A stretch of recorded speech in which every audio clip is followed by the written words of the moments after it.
out the Marine barracks bombing in Beirut and killed 241 American military personnel. 17 years later, the regime supported and was involved with the attack on the USS Cole, killing 17 U.S. sailors and injuring 37 other crew members. Time and time again, their malign actions have been etched in the pages of history. Today, thanks to the bold leadership and resolve of the United States, our ally Israel, and partners in the Middle East, a new opportunity for peace has been kindled. The nations of the world should embrace the decimation of the chief sponsor of global terrorism. Our alliances are being secured. But most of all, American lives, the security of our troops in the region, and the interest of our nation are protected during this operation. Our colleagues across the aisle will inevitably want to adjudicate the president's actions and cry foul that he's acting with reckless abandon by not seeking congressional approval. Did they say the same about President Obama's decision to conduct airstrikes in Libya in 2011 without congressional approval? Did they say the same about the airstrikes under President Biden that were carried out in Syria, Iraq, and Yemen without congressional approval during his 4 years in office? I believe not, and I believe they'll acknowledge that the president, and I believe they'll not acknowledge that the president can exercise the authority granted to him under Article 2 of the Constitution in protecting the nation and its people. All we'll hear is more ire directed at a president who has made serious progress in building lasting peace throughout the world. It's not a new position for them. Now to the appropriations measure before us today. It is past time that we move forward with funding the Department of Homeland Security so that the agency remains best equipped to protect the American people and our entire nation. We do not have a moment to lose, especially when considering how the geopolitical developments over the past few days warrant our immediate attention right here at home. Our imperative here and now must be to fund this agency so that its lapse in operational capacity does not leave this nation vulnerable to all manner of threats. Time is of the essence here, folks. We must ensure a strong posture of security for our very homeland. A failure to do so is a failure to protect the American people and a failure to protect our interests. The answer before us all is undeniably clear. We must get this appropriations package over the finish line. We cannot afford to wait any longer. It's time to act. With that, I now yield to the ranking member, Mr. McGovern, for any comments he wishes to make. Well, thank you, Madam Chair. And let me join with you in honoring our service members who lost their lives over the last few days. They're in our prayers, and so are members of their families. And Madam Chair, America is less safe under Donald Trump, and that is the simple truth. The war he launched over the weekend, and it is a war, by the way. He calls it a war. Pete Hegseth calls it a war. So according to them, it is a war. This war has made America and the world less safe. So I don't want any lectures today about threats to our homeland security. Those threats have increased exponentially because the president chose to unilaterally launch a recklessly misguided regime change war in the Middle East. Our country is less safe by the hour because of Donald Trump's chaos and stupidity. I'm not even going to waste my time talking about this bill because it's the same Republican DHS funding bill we voted on a couple of weeks ago, the same one that the House already passed and sent to the Senate. So let me get this straight. We're passing a bill we already passed, but we're removing a provision we already passed because it already passed. Is anybody able to follow that? I mean, what are we even doing here?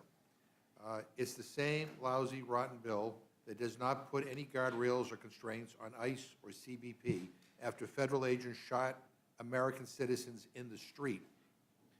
So speaking for myself, I will not give another penny to ICE or CBP.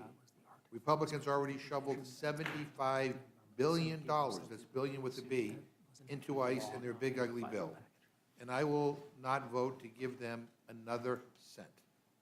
Not only have these agencies broken the law, but this administration's obsession with using ICE and CBP to terrorize our communities has made us less safe by distracting from other critical functions at DHS, which are now under tremendous strain.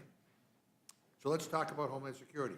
Let's talk about the fact that Donald Trump put a 22-year-old with no national security experience in charge of terrorism prevention for the entire country. Let's talk about how just last week, Kash Patel fired a dozen members of an FBI counter-espionage team with a specialty in tracking Iranian threats in the United States.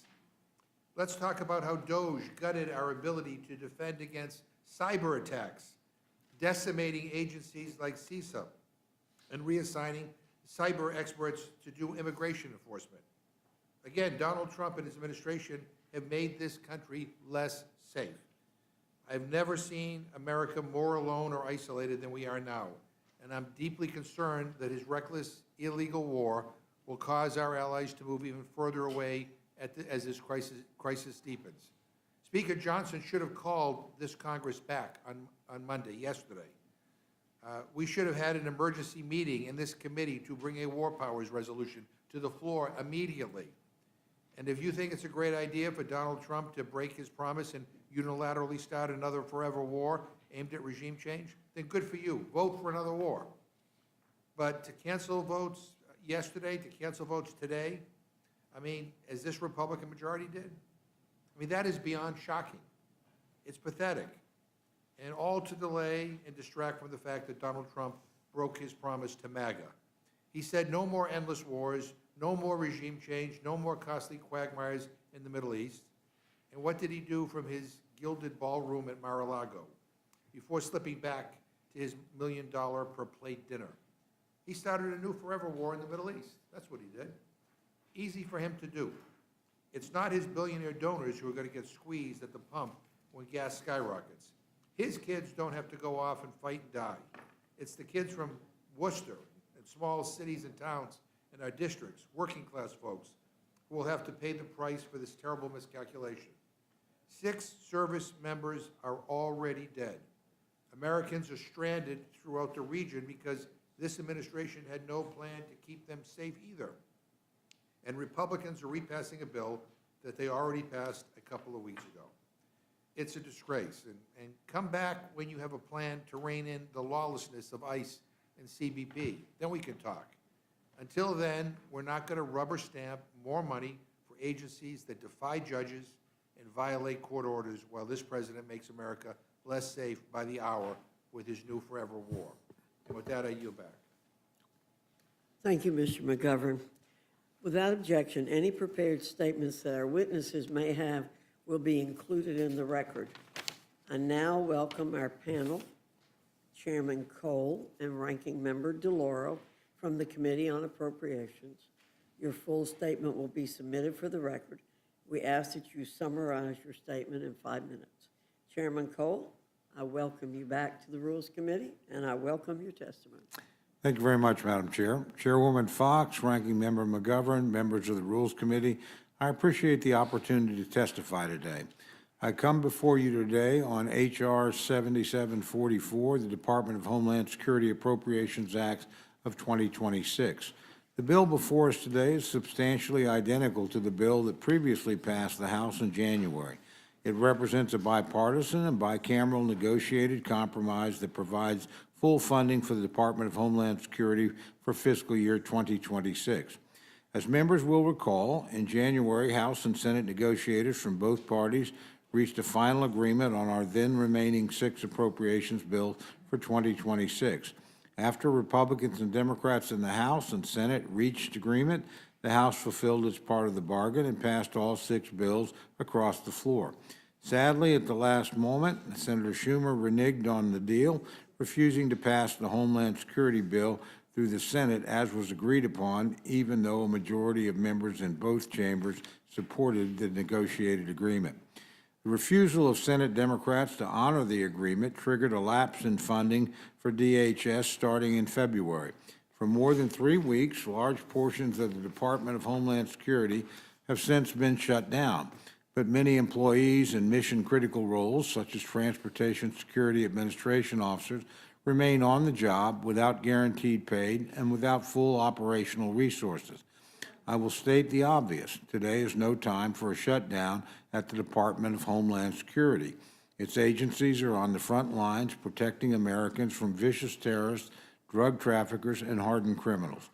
Just last week in Mexico, our neighbor to the south, a narco-trafficking cartel launched a series of terror attacks across the country. This weekend, Iran has begun lashing out in all directions, lobbing ballistic missiles around the entire Middle East region and unleashing their terror proxies on innocent civilians. These threats pose a clear and present danger to the safety of Americans, both at home and abroad. Now, more than ever, we need the Department of Homeland Security to be up and running and doing their jobs to defend Americans from these threats. Emergency preparedness is not optional. FEMA operates within the department and serves as the nation's lead disaster response agency. Over the past 2 weeks alone, disaster declarations have followed wildfires, including in my state of Oklahoma, and including my district, and an environmental emergency here in Washington, D.C. due to a broken sewage pipe. Communities are already facing real emergencies, and larger disasters are inevitable. FEMA must be ready to respond immediately and without disruption. Sadly, Senate Democrats do not seem to agree. Instead, they've rejected this bipartisan compromise legislation in favor of partisan gain, and they've allowed innocent Americans to pay the price. Disaster victims left unassisted, airline travelers facing long delays, and millions of Americans left vulnerable to terrorism. They've likewise forced over 100,000 Homeland Security employees to work without pay until this is resolved. To make matters worse, the Democrat-led shutdown at Homeland Security is being driven by a push for reforms at U.S. Immigration and Customs Enforcement. The bill before us includes critical reforms that were negotiated between the parties, including a requirement for law enforcement officers to wear body cameras and undergo de-escalation training, and requires additional notice and reporting to Congress. Sadly, the failure to enact this bipartisan compromise bill as negotiated means that these critical reforms are not being implemented. It's deeply ironic that the party that claims to want critical reforms and more oversight of CBP and ICE is blocking the very bill that provides many of these improvements. Madam Chair, it's clear and obvious what the end result of this pointless shutdown will be. I'm confident that the final outcome will closely mirror the measure Chairman Amodei negotiated with Ranking Member Cuellar and that the House passed 2 weeks ago. A comprehensive bill that funds law enforcement, body-worn cameras, and de-escalation training, delivered a pay raise for our Coast Guard, increased support for firefighters and first responders, strengthened disaster preparedness, and enhanced efforts to combat fentanyl. But we need not wait. We can instead pass precisely that compromise in the form of the bill before this committee today. I urge my colleagues, both Republican and Democrat, to do so immediately. I thank each of you for your time, and I urge all members to support this bipartisan package. I look forward to your questions. Thank you, Chairman Cole. Ranking Member DeLauro, you're recognized. Thank you so much, and good afternoon to you, Chairwoman Fox, Ranking Member McGovern, the members of the committee, and of course my colleague, my friend, Chairman Cole. I appreciate the opportunity to testify this afternoon. The bill we are considering today has no chance of becoming law, none whatsoever. Republican leadership knows this and are still choosing to waste time on political theater while the president's reckless choice to start a war with Iran puts American lives in danger. There is, however, a piece of legislation that has a very strong chance of passing both chambers, if only Republican leadership would allow it to come to a vote. That is legislation I introduced last month, which would fund the Department of Homeland Security, including the Cybersecurity and Infrastructure Security Agency, CISA, the federal agency tasked with securing our nation against cyber attacks, TSA, FEMA, the Coast Guard, Secret Service, and other non-controversial components of DHS. I have offered my bill as an amendment, We could pass it this week if the Republican leadership allowed it. There is broad agreement on funding for these agencies. There is no controversy over funding disaster relief or aviation security, or making sure the men and women of the Coast Guard and Secret Service are paid. No, the only controversy is over Immigration and Customs Enforcement and Customs and Border Protection, two agencies that have shown themselves to be lawless and reckless, and which are responsible for the harassment, detention, and death of innocent Americans. Even the White House recognizes these agencies need to be reformed. That is why they are in the middle of negotiating with Democrats to do just that. The bill we are discussing here today has already failed once. It failed in the wake of CBP agents and officers murdering Alex Preddy in the street and Renee Good in her vehicle. My bill sets funding for ICE and CBP aside, while negotiations continue on reforms to those agencies, reforms which the vast majority of Americans support. Prohibiting the detention or deportation of U.S. citizens, requiring agents to get a warrant from a judge before kicking in someone's door, prohibiting operations at sensitive locations like school, medical facilities, and houses of worship, removing masks, requiring badges and identification on uniforms, allowing independent investigations into wrongdoing, ending racial profiling, and ending roving patrols. The president's choice to start a war with Iran has put American lives in danger. Tragically, his war has already cost several U.S. service members their lives, and we honor their lives and pray for them and their families. And the president has assured us that more Americans' lives will be lost. The effort is not about actually passing a bill into law. It is political theater. It is a cynical attempt to force more funding for ICE and CBP without any guardrails, despite the overwhelming majority of Americans who believe reforms are necessary. To be honest, I'm surprised to learn that some of my Republican colleagues care so deeply about some of these programs. They were so conspicuously silent when the president proposed slashing the cybersecurity and infrastructure security agency's budget by $500 million, cutting CISA by $500 million. They did not say a word when the president and Elon Musk decimated the federal workforce and pushed close to 1,000 career employees out of that agency, reducing their total workforce by 1/3. Did not hear a peep from them when the Trump administration appointed a 22-year-old with no national security expertise to lead the Center for Prevention Programs and Partnerships, an intern at the Heritage Foundation, in charge of a key counterterrorism office at DHS. Nor was there an outcry when President Trump and Kristi Noem pushed to dismantle FEMA altogether. If Republican leadership is serious about passing a funding bill, my bill is the best option.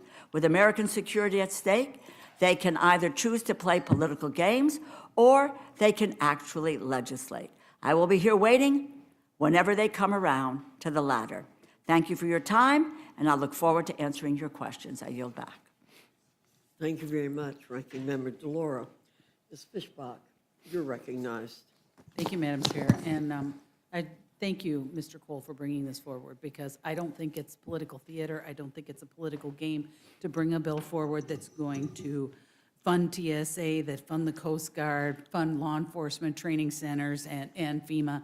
And so I appreciate the fact that you brought it forward, and will continue to support it, because I think these are critical things that we are trying to fund, trying to move it through the process. And just one quick question. I think at the beginning of your remarks, you said it was a negotiated agreement. And did I hear that correctly? That's correct. Okay, so this was negotiated, and you said, was it Senator Schumer who reneged on it? That's correct. Okay, just wanted to check on that. So we have been consistent, the Republicans in your seat, you've been consistent in trying to make sure that we have these critical services funded. No. That's absolutely correct. Thank you, Mr. Chair, and I yield back. Thank you, Ms. Fishbach. Mr. McGovern, you're recognized. So this is kind of like deja vu. been here before. And the reason why there's a problem is because after this was passed, I think when it went over to the Senate 2 days after it passed, Alex Preddy was murdered. And so that has caused some great concern by members of the Senate, by members of the House. And so I don't want to belabor this point, but there are deep concerns over this. I think this is political theater because we all know that, this is not going to fly as it is. And again, I don't want to belabor the point, but I mean, we have some serious issues with regard to ICE and CBP, and I mean, American citizens are being killed. And there just seems to be a total denial of all that. And so I just point that out. I don't want to belabor this by asking questions. I thank you both for being here, but I'm a no on this, and I thank the gentlelady from Connecticut for offering an alternative. With that, I yield back. Thank you. Thank you, Mr. McGovern. Mr. Roy, you're recognized. Thank you, Chair. I won't take too long. Appreciate you all being here to testify. I will say I agree with the ranking member that I believe that we should be here working and early in the week, and that the Senate should have been in session rather than breaking. I agree with those things. I would note that I've heard some criticism that we're out Friday. I think that was done out of a courtesy for Mr. Jackson's funeral. So I just think we should be mindful of that. I think we all want to go about doing the business that we're supposed to do. There's a primary election in Texas today, I've been told, apparently.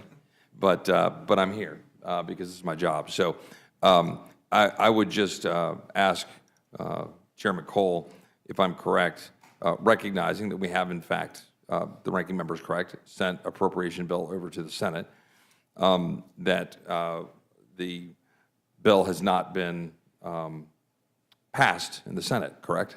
That's correct. And so we are here because the Department of Homeland Security is not currently funded. Is that correct? That's correct. And that the only funding that is in place to enable Border Patrol and ICE to carry out its duty is the funding that was made available through the passage of the big, beautiful bill last summer. Is that correct, roughly? That's also correct. Today, when I was going to the airport, stopped by a TSA employee, thanking me for something I won't get into, but then also asking that we do our job in order to get their pay moving and get things funded. Currently, that leaves TSA, Coast Guard, at this particular moment in time in our history, Coast Guard, FEMA, and other functions unfunded. Is that correct? That's correct. And so therefore, the House of Representatives, the Republican leadership, is putting forward another opportunity for Democrats in this body to speak in unison with the Republicans that we should, in fact, fund Homeland Security. Is that correct? That's correct. And that is why the Rules Committee is meeting, that at this time, whatever we want to do in debate, we're going to go have a briefing at 5 o'clock. And we're going to do our oversight function, and we should, about what is going on with respect to the conflict in Iran. But the fact of the matter, the conflict exists. The fact of the matter, that means that our Homeland Security should be funded. The fact of the matter, that means our Coast Guard should be funded. And therefore, we should do our job here in the House and send another strong message, preferably on a bipartisan, unified basis, that we should fund that and send it over to the Senate. That's why we're here, and that's why we're meeting, and that's why this bill is before the committee. Is that correct, Mr. Cole? That's absolutely correct. Anything else you want to add to that? Obviously, the bill hasn't changed a lot, but clearly conditions have. And in that sense, I think this provides everybody an opportunity to look again, assess the conditions that are different, and think, given that, would I change the vote I have? And I think that, that's the right thing to do. I mean, we've been overtaken by events here a little bit, and regardless of what we feel, we can negotiate, litigate in some cases. There's a variety of ways through the differences that we have, but we shouldn't be asking men and women to protect us and serve. We shouldn't be denying them resources. We shouldn't be shutting down things like the Police Training Academy. That's an ongoing function, or Operation BioShield, which sniffs out if there was a discharge of a dangerous toxic material. Things like there are important functions that just aren't happening, and there's disaster. The disaster relief fund is getting dangerously low. So again, let's just do the prudent thing. We can keep on negotiating. That's going on, but I fail to see the reason why men and women that literally have nothing to do even with the areas of dispute that we have should be held hostage in that. So again, we hope that Congress will avail itself of this opportunity and will relook at it and get it passed. I think, Chairman, I'll just close with this, out of respect for time, that we had the event that occurred in Austin, Texas this weekend. It occurred at a location that I'm quite familiar with, frequented quite a bit when I was in law school at the University of Texas. We had multiple University of Texas students who were affected, who were shot, killed. One young woman in particular who was shot multiple times in her abdomen. It's required reconstructive surgery. She is, thank God, surviving at the moment. Another University of Texas student who was shot in the head, who, again, is, thank God, surviving at the moment, in addition to the 3 who have lost their lives. The shooter was, in fact, someone who came to the United States in 2000, was someone who overstayed his tourist visa for an extended period of time, who then obtained lawful permanent resident status under a Republican administration by virtue of his relationship with, I believe, his supposed spouse, and then ultimately obtained citizenship under the Obama administration, and then later tried in 2 different occasions with 2 different women to obtain citizenship for those, or LPR status for those 2 women. Ultimately was arrested for a hit and run later. And now, obviously, we're dealing with the fallout from this event and the fairly notorious shirt that he was wearing with Property Allah and Quran in the car and an Iranian flag shirt. My point is just, at this moment in time, now more than ever, we need the Homeland Security Department fully functioning and working with our law enforcement to be able to defend our communities and to ensure that law is being enforced and that people who are here should be here. And with that, I yield back, Madam Chairwoman. Thank you, Mr. Roy. Ms. Scanlon, you're recognized. Thank you, Madam Chair. I do agree with my colleagues that it's unacceptable that a portion of the U.S. government is not funded at this point because Republicans refuse to hold DHS accountable for the unlawful conduct of federal agents, even after those agents shot and killed 2 U.S. citizens.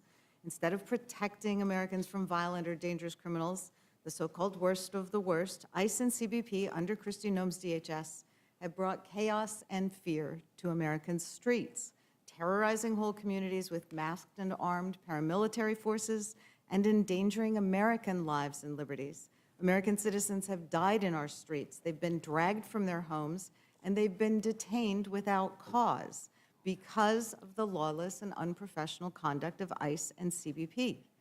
Dozens of migrant families have been torn asunder, and dozens of them have died in ICE custody from abuse and lack of medical care in the inhumane detention centers from which members of Congress have been banned by this administration as they're being run by corporate overlords.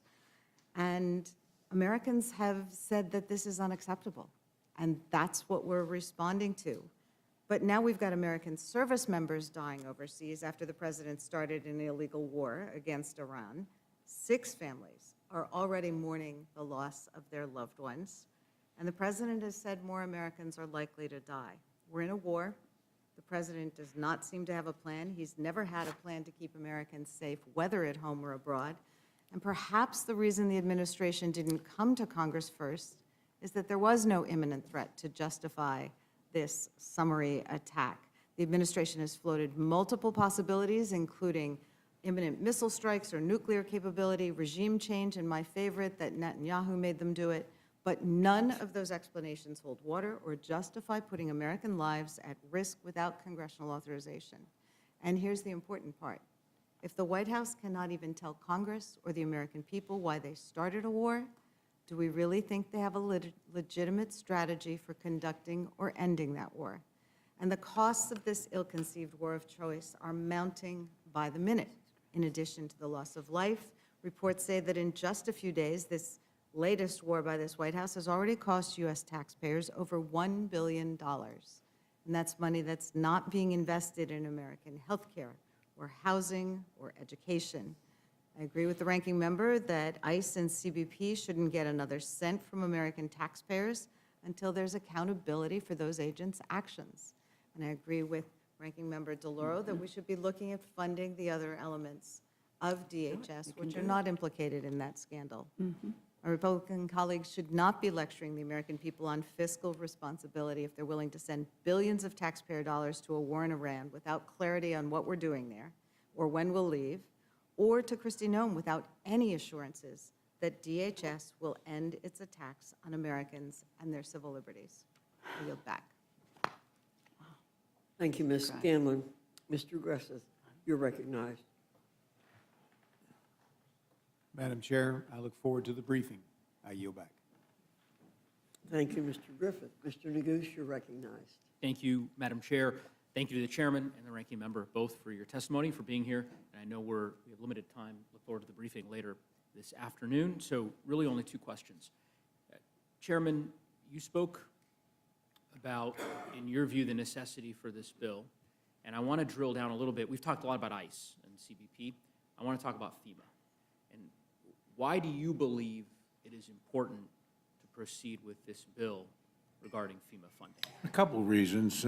First, obviously, those folks aren't getting paid. They ought to get paid. They're important people. We do have disasters, both natural and man-made, to deal with. Second, the reserves are being lowered as they pay legitimate claims out.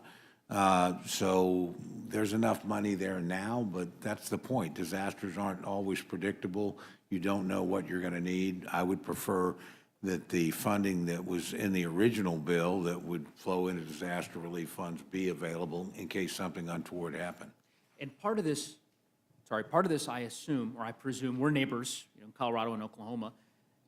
I assume part of your desire is motivated by the need to make sure that your constituents, if something happens in Oklahoma, tornadoes, for example, whatever the case may be, disaster befalls your state that you represent, that you want to make sure FEMA has the backfill resources to be able to assist. Correct. Okay.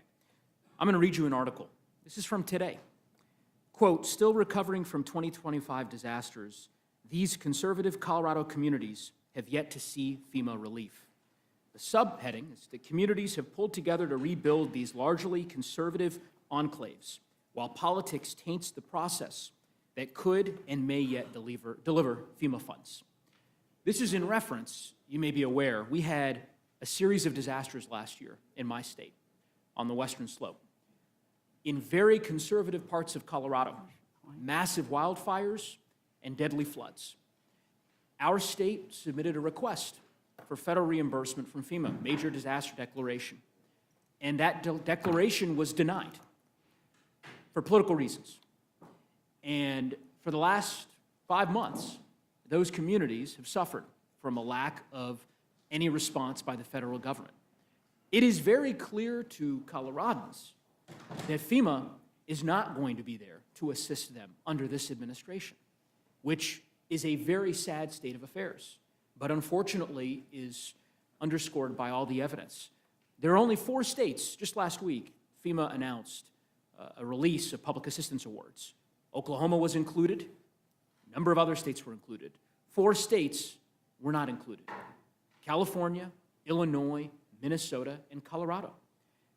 I think you could probably understand why many of us, particularly those members who represent those states, are deeply skeptical of the administration's efforts now to argue that this is all somehow above board and that it's really important that FEMA be fully funded when they are wielding FEMA as a tool of political influence against their perceived enemies. And I'm not accusing you of that, obviously, Mr. Chairman, but I would hope you would understand the passion that I have and that my colleagues have, in particular in Colorado, as we're dealing with this. Again, these are people who voted for President Trump. These counties are deeply conservative counties. I represent some of them. So it is absurd, in my view, that the administration is taking this approach. And again, you could understand my frustrations, but I'm happy to give you an opportunity to respond, but wasn't. Oh, and I think the gentleman makes a legitimate point. Look, it doesn't matter where a disaster happens within our territory or to whom, we have an obligation as a government to respond. And I can't speak to the specifics of the cases you mentioned, but believe me, I've had problems under administrations, I must say, of both parties, of getting what I thought was timely disaster relief. So I have great respect and sympathy for my friend's concerns, and there's just no excuse for it. But certainly the excuse shouldn't be, we don't have any money here, when we should, in my view. So, but I'd be happy to work with the gentleman and learn more about the situation, because I just don't think it's acceptable ever to withhold aid to the American people, again, regardless of where they're at, regardless of who they are, regardless of what their politics happen to be. Well, I thank the chairman, and I would just suggest, I know you all are busy, you will be busy rather, with markups for the next fiscal year, and I believe that this is an item that would be ripe for your conversations, particularly on the Homeland Subcommittee, for some type of rider or language that makes clear that these major disaster declarations are no longer going to be subject to the wide discretion that has previously been given to the executive, because otherwise, we're going to be in a real dangerous scenario where essentially the party of the president will dictate whether or not a state is able to access any disaster recovery funds. And I agree with the chairman that I think that is a reprehensible thing.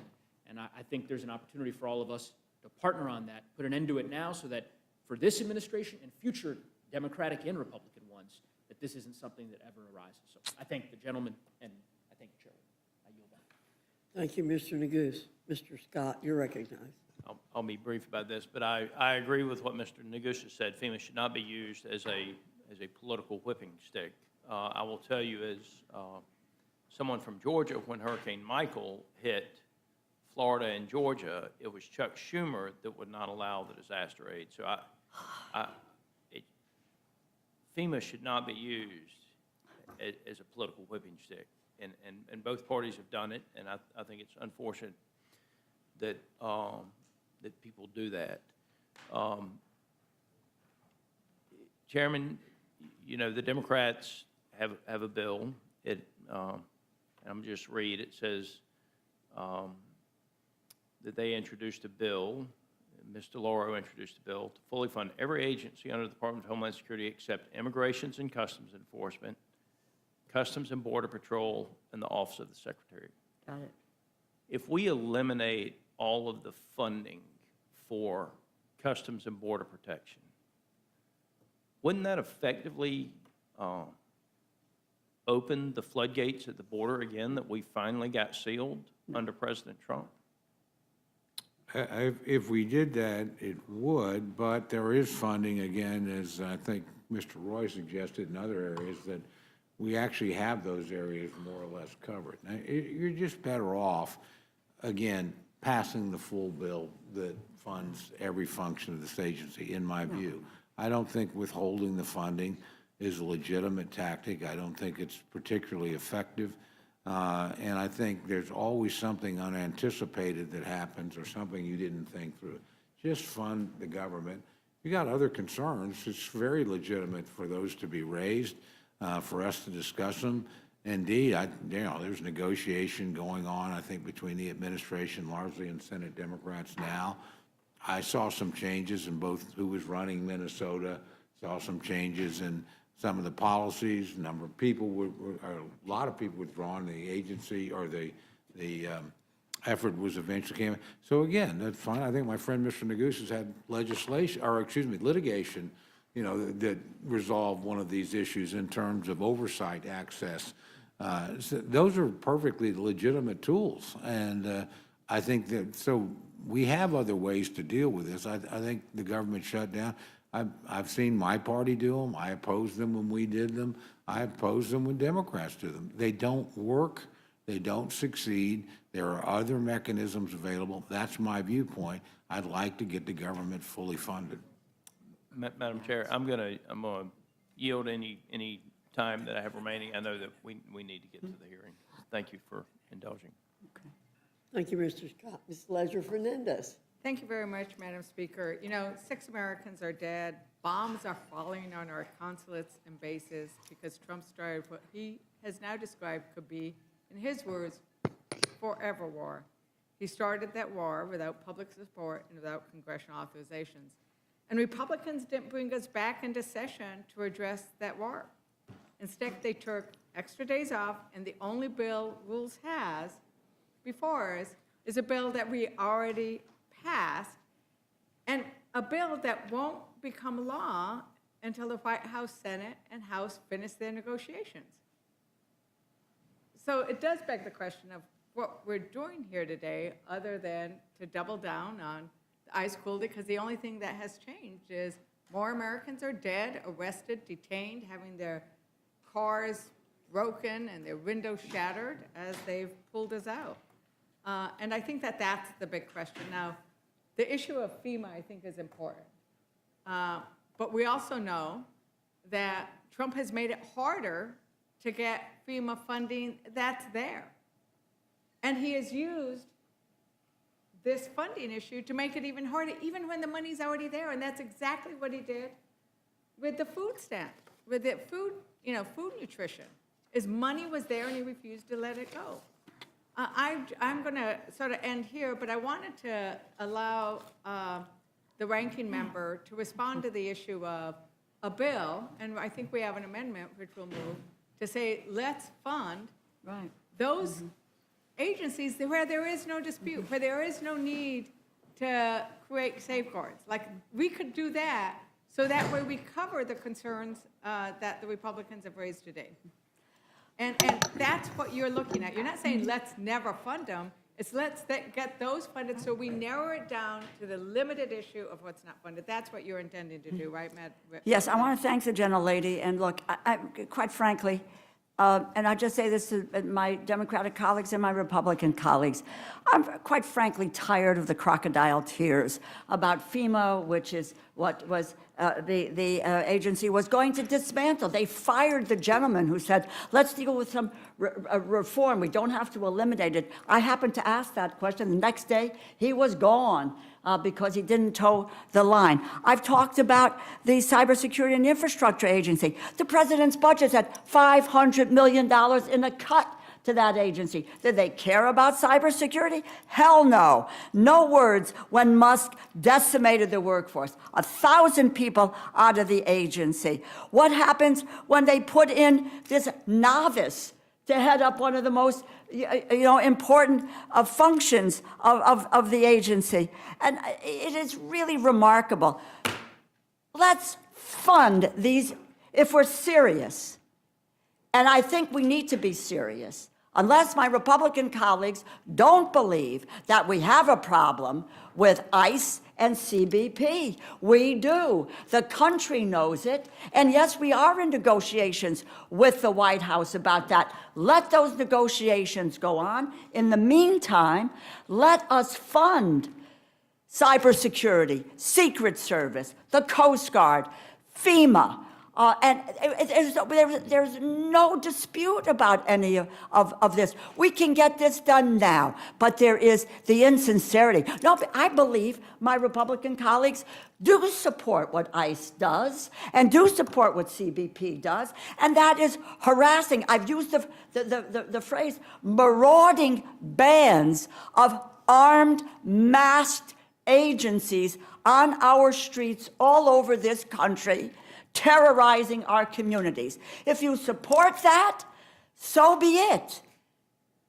You support it because you're not willing to take it on and do something about it, and also take on the fact that we can support. I go through airports.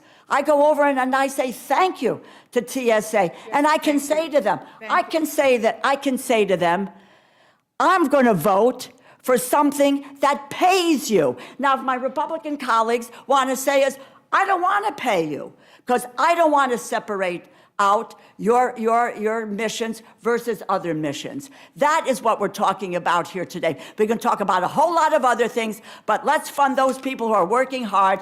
Let's take on ICE and CBC and continue those negotiations. I yield back. Thank you, Ranking Member, and with that, I yield back. Thank you, Ms. Leisure-Fernandez. And Ranking Member, I was worried about where Rosa DeLauro had been. She's here, and she's going to fight back. Mr. Jack, you're recognized. No questions, Madam Chair. Mr. Langworthy? Okay. Thank you. Well, gentlemen and lady, thank you again for coming before us today. There seem to be no further questions, therefore you're excused. Is there anyone else seeking to testify on H.R. 7744? Seeing none, this closes the hearing portion of our meeting.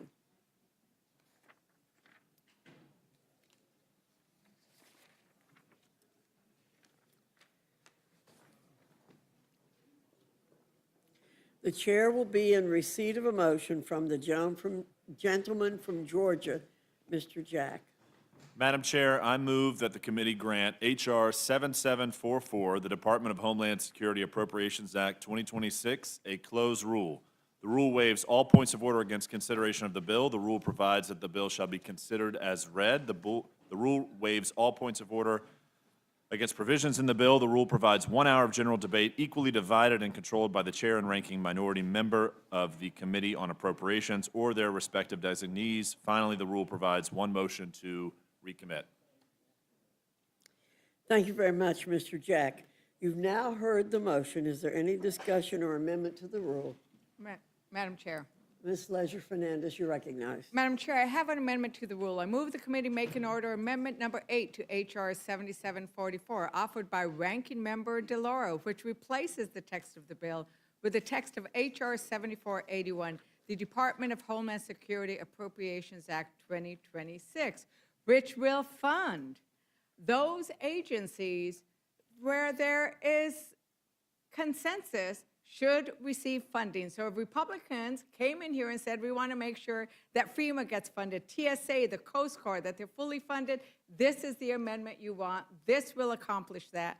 But it leaves out funding for ICE and CBP until we can finish those negotiations that the chairman mentioned. We're not going to get a bill passed until those negotiations get funded for ICE and CBP. Let's fund those ones that we all know are essential so we can go past those TSA agents and say, I voted to fund your position so you don't show up and work without pay. That's what we're asking you to do.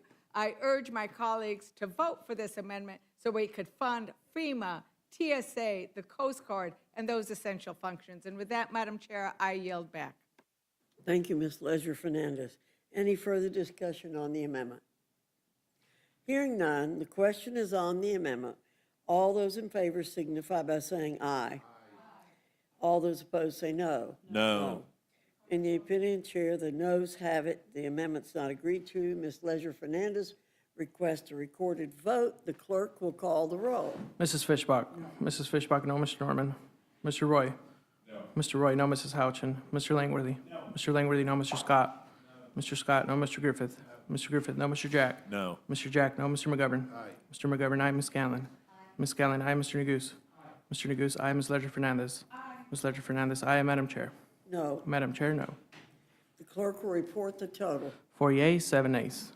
And the noes have it. The amendment is not agreed to.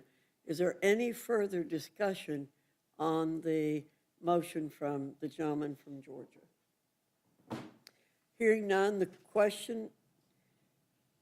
hearing no further discussion, the question is on the motion from the gentleman from Georgia. All those in favor signify by saying aye. Aye. All those opposed by saying nay. No.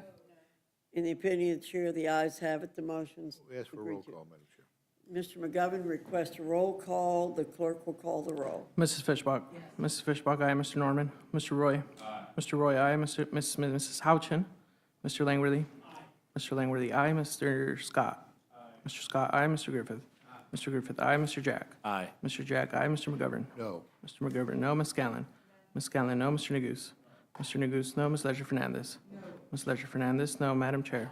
Aye. Madam Chair, aye. The clerk will report the total. 7 yeas, 4 nays. The ayes have it. The motion to report is agreed to.